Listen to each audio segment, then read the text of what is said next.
Bismillahirrahmanirrahim. Assalamualaikum warahmatullahi wabarakatuh.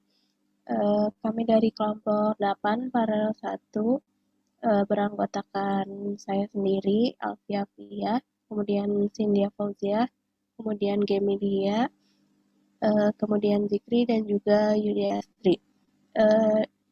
Dengan judul Rekayasa Wilayah Perencanaan Tapak Desa Sadeng, Kecamatan Lewi Sadeng. Di sini kita membahas 8 isu saja. Pertama,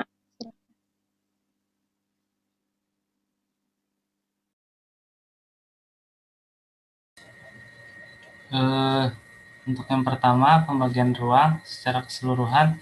Fasilitas pada tapak dibagi menjadi 3 ruang, yaitu area penerimaan di mana tempat parkir, gerbang atau pintu masuk. Kemudian area kedua adalah area transisi berupa ruang informasi, ruang display, toilet, restoran, dan juga masjid. Dan area ketiga adalah area utama rekreasi yang terbagi menjadi rekreasi basis air dan juga basis tanaman, yaitu kolam, pergola, saung, bangku, ruang multimedia, dan lahan perkebunan. Kemudian isu yang kedua yaitu penentuan fasilitas dan utilitas. Seperti yang dijelaskan dan disebutkan sebelumnya, terdapat 3 pembagian area yang di setiap area itu memiliki fasilitas dan utilitas yang berbeda-beda.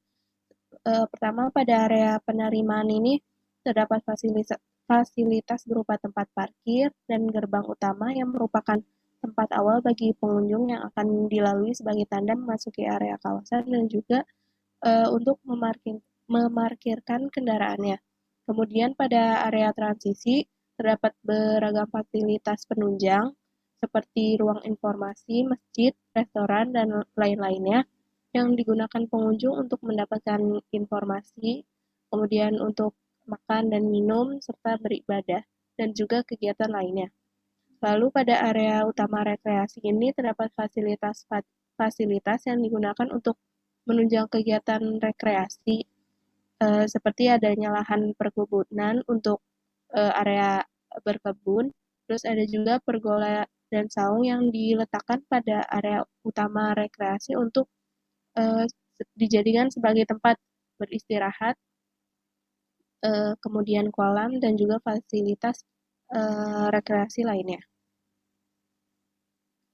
Sini ada beberapa contoh konsep desain mengenai beberapa fasilitas yang berada pada tapak.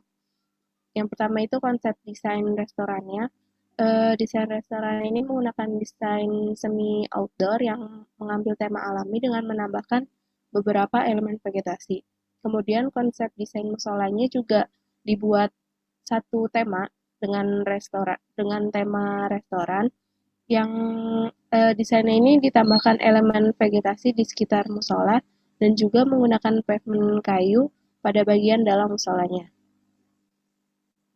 Lalu desain pergola dan saung ini juga terbuat dari kayu untuk menambahkan kesan yang alami dan beberapa sisinya dibuat terbuka.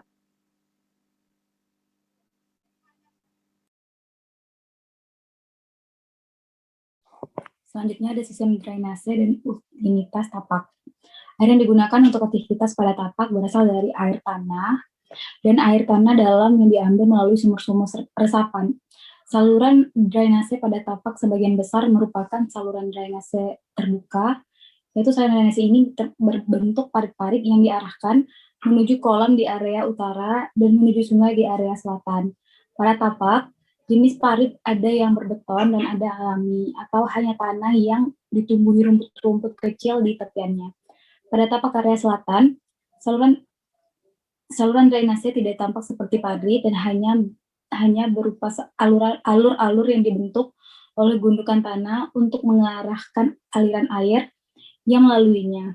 Hal ini disebabkan oleh keberadaan kebun-kebun tanaman sehingga hanya sedikit perkerasan yang terdapat di area selatan. Air hujan yang jatuh akan terserap ke dalam tanah dengan mudah.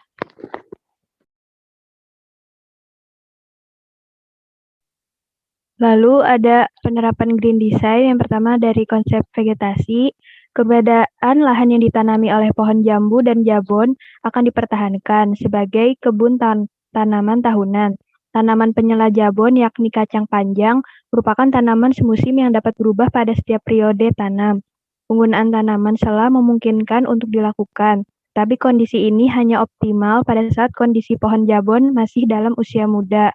Jika sudah dewasa, tajuk pohon jabon akan lebar dan rimbun, sehingga cahaya matahari akan sulit diterima oleh tanaman yang berada di bawahnya. Alternatif solusi bagi tanaman musiman adalah dengan menyediakan lahan tersendiri bagi kebun tanaman semusim, khusus untuk jenis palawija ataupun sayur-sayuran. Selain sebagai lahan produksi, kebun ini juga dapat menjadi sarana edukasi bagi pengguna untuk belajar bercocok tanam. Next. Lalu kedua ada konsep ruang. Pembentukan ruang rekreasi pada tapak didasarkan pada aspek fisik tata guna lahan. Secara umum, rencana blok terdiri dari area penerimaan, area transisi, dan area utama rekreasi. Area penerimaan meliputi akses masuk utama pada tapak dan lahan yang berpotensi menjadi ruang parkir. Lalu ada area transisi adalah ruang penghubung antara pintu masuk yang berada di area penerimaan dengan area utama rekreasi sebagai tempat beraktivitas. Lalu ada area transisi juga berfungsi sebagai ruang informasi dan ruang pelayanan bagi pengunjung yang hendak dan telah selesai melakukan aktivitas rekreasi pada tapak. Lalu yang terakhir ada area utama rekreasi adalah ruang tempat beraktivitas untuk kegiatan rekreasi berbasis air dan rekreasi berbasis tanaman.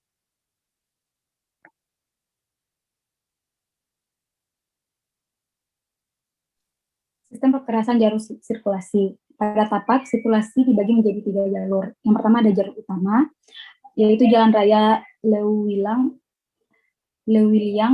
dan jalur yang kedua ada jalur yang bisa dilewati oleh masyarakat, yang bisa dimanfaatkan untuk ke sungai-sungai. Nah, yang ketiga itu ada jalur penghubung. Nah, jalur ini hanya bisa dilewati satu orang saja karena besar lahan cuma 40 cm. Next.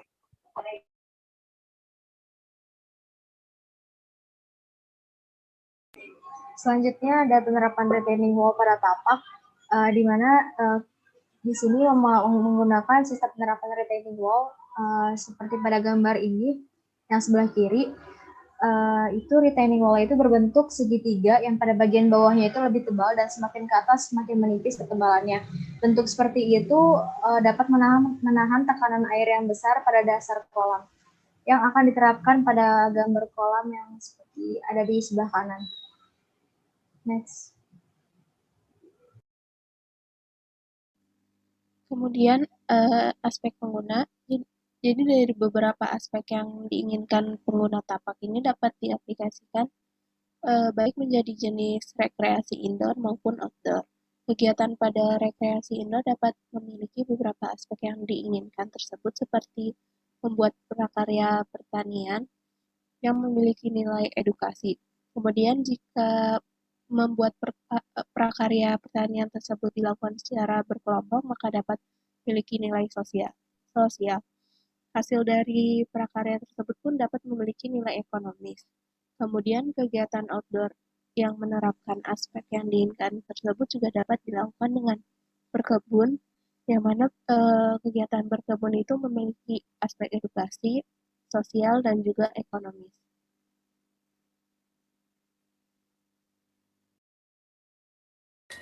Kondisi geologi dan tanah. Kondisi geologi dan tanah pada tapak diklasifikasikan menjadi tanah sebagai media tumbuh tanaman dan tanah sebagai tempat untuk kegiatan pembangunan struktur bangunan.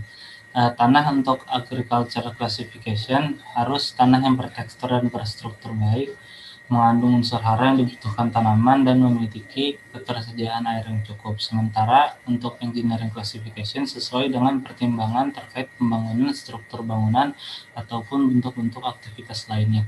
Desa Sading didominasi oleh tanah aluvial dan petsolik merah.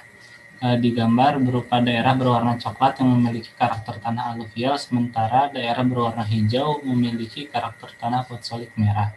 Padepokan Aziziyah secara khususnya berjenis tanah aluvial yang berasal dari endapan lumpur dari aliran sungai, serta memiliki kandungan hara yang tinggi, namun dalam kegiatan pembangunan struktur bangunan membutuhkan sedikit rekayasa, seperti penambahan pasir, kerikil, dan batuan. Karakter tanah maupun sistem drainase yang ada pada tapak sudah cukup baik, terlihat dari tidak terjadinya banjir selama setahun terakhir ataupun genangan air.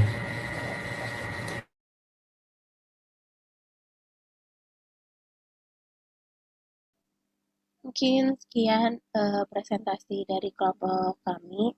Kurang lebihnya mohon maaf. Terima kasih. Wassalamualaikum warahmatullahi wabarakatuh.